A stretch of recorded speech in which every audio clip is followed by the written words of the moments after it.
Semangat pagi anak-anak. Assalamualaikum warahmatullahi wabarakatuh. Ketemu lagi dengan Bu Prapti untuk mata pelajaran seni budaya. Kali ini Bu Prapti masih memberikan materi kesenian daerah. Dan sekarang materi kesenian daerah kita sudah masuk ke bab 2, yaitu seni karawitan. Anak-anak jangan sampai lupa untuk mencatat di buku tulis, karena kita tidak punya buku materi khusus untuk kesenian daerah, jadi kalian harus mencatatnya. Nanti kalau mengerjakan soal, biar kalian bisa belajar lebih enak atau lebih nyaman ya. Jadi jangan lupa untuk mencatat. Untuk materi bab 2 ini yaitu seni karawitan, yang akan kita pelajari pertama yaitu padet. Apakah itu padet? Padet adalah susunan nada dalam suatu laras yang dapat menimbulkan suatu suasana. Jadi ini adalah pengertian padet. Pengertian padet ada 2. Yang kedua adalah pembagian tugas nada-nada di dalam lagu pada suatu laras. Itu pengertian yang kedua. Jadi untuk pengertian padet itu ada 2 macam ini, dan semuanya adalah benar atau penjabaran dari padet. Macam-macam padet itu masing-masing laras memiliki 3 macam. Yang pertama adalah laras slendro. Laras slendro itu mempunyai 3 macam padet. Yang pertama slendro padet 6, kedua slendro padet 9, dan ketiga slendro padet manyuro. Untuk laras pelok itu juga mempunyai 3 macam padet. Yang pertama pelok padet 6, sama dengan punyanya laras slendro ya, padet 6. Terus yang kedua pelok padet 5, dan yang ketiga pelok padet barang. Jadi di dalam karawitan kita mempunyai 2 laras, yaitu laras slendro dan laras pelok. Dalam satu perangkat gamelan itu terdiri dari 2 laras ini, laras slendro dan laras pelok. Itu laras dalam karawitan. Untuk selanjutnya, singkatan-singkatan dalam karawitan atau singkatan yang biasanya ada di dalam karawitan itu ada 20 macam singkatan ini. Jadi silakan kalian mencatatnya dan menghafalkannya. Ini terdiri dari lancaran, ketawang, ladrang, pelok. Nah itu semua bisa disingkat seperti apa yang tertera di tulisan tersebut. Di tulisan ini ya, ada pelok padet 6 bisa disingkat, pelok padet 5, pelok padet barang. Silahkan kalian catat agar kalian bisa menghafal atau mempelajarinya. Ini singkatan-singkatan dalam karawitan. Untuk selanjutnya adalah sruti. Apa itu sruti?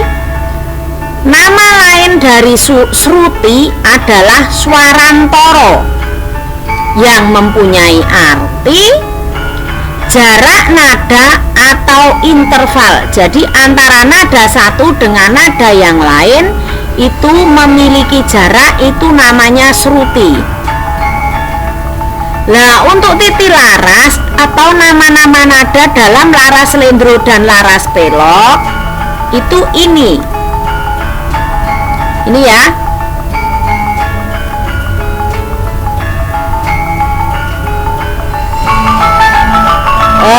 Untuk apa namanya? Untuk laras slendro itu nadanya hanya terdiri dari 5 nada.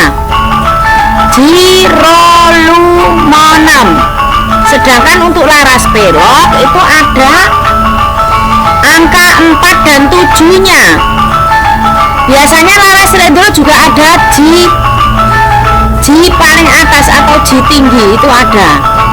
Nah terus kalau laras pelok itu jiro lu pat mo nempi, itu cara menyebutnya seperti itu. Jadi tidak pitu tidak disebut tu ya, tapi pi itu. Jadi nama-nama nada atau tipi laras untuk laras selendro dan pelok ini. Nadanya kalau selendro terdiri dari 5 nada, kalau pelok terdiri dari 7 nada. Jadi tidak ada pat untuk laras selendro, pat dan pi. Itu untuk nama-nama nada. Selanjutnya jarak nada untuk laras selendro dan laras pelok itu seperti ini jaraknya. Rumus patennya seperti ini ya. Untuk laras selendro jirolu monem ada Ji tinggi, Ji dhuwur, itu jaraknya masing-masing 240 sen. Sen itu sudah ukuran atau sudah satuan patennya jarak nada untuk karawitan. Terus untuk laras pelok ada perbedaan setiap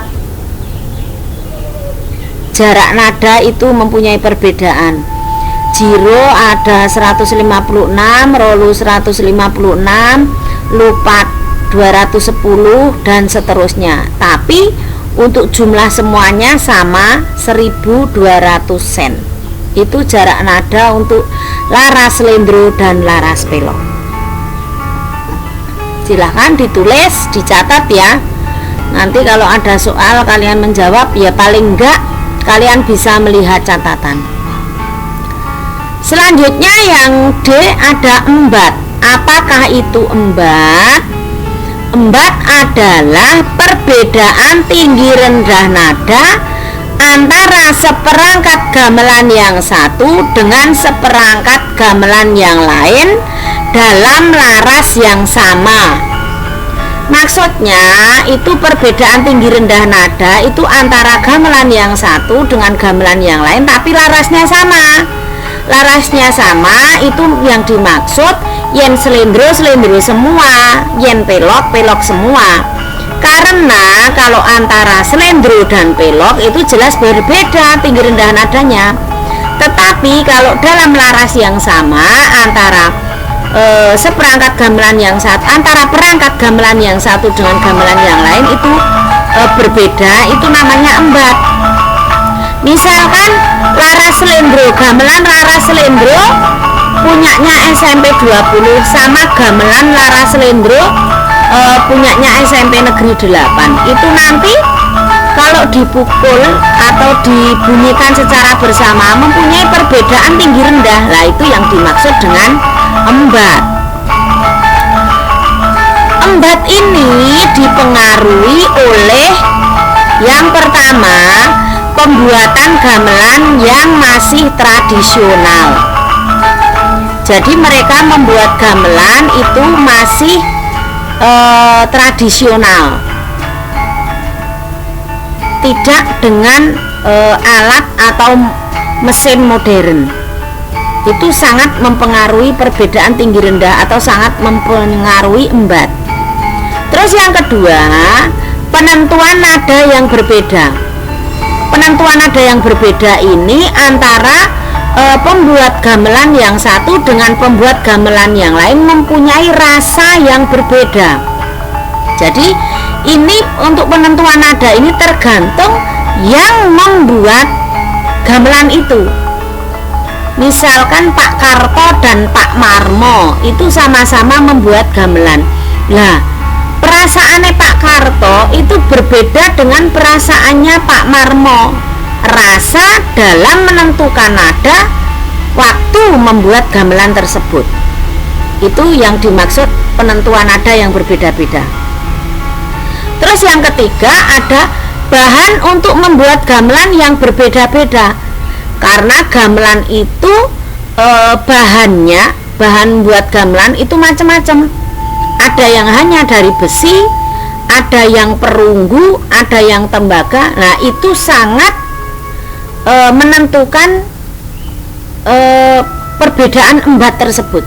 Jadi bunyinya akan lain atau tinggi rendah nadanya akan lain. Jadi itu tergantung dari bahan juga, karena bahan pembuat gamelan juga macam-macam. Ada yang besi, ada yang perunggu, ada yang tembaga, kuningan, dan sebagainya. Itu ya anak-anak. Itu dulu untuk materi kali ini. Bu Prapti akan menyambungnya untuk minggu depan, atau minggu depan sudah mid semester ya. Kita mid semester tanggal 15. Jadi silakan persiapkan diri kalian. Jangan lupa untuk selalu mengikuti pembelajaran, meskipun kita terbatas ruang dan waktu, terbatas tidak bisa ketemu, hanya menyimak dari rumah, tapi saya yakin kalian tetap semangat. Semoga bermanfaat untuk kalian materi kali ini. Ada kurang lebihnya Bu Prapti mohon maaf. Saya akhiri ya. Wassalamualaikum warahmatullahi wabarakatuh. Selamat belajar dan terima kasih.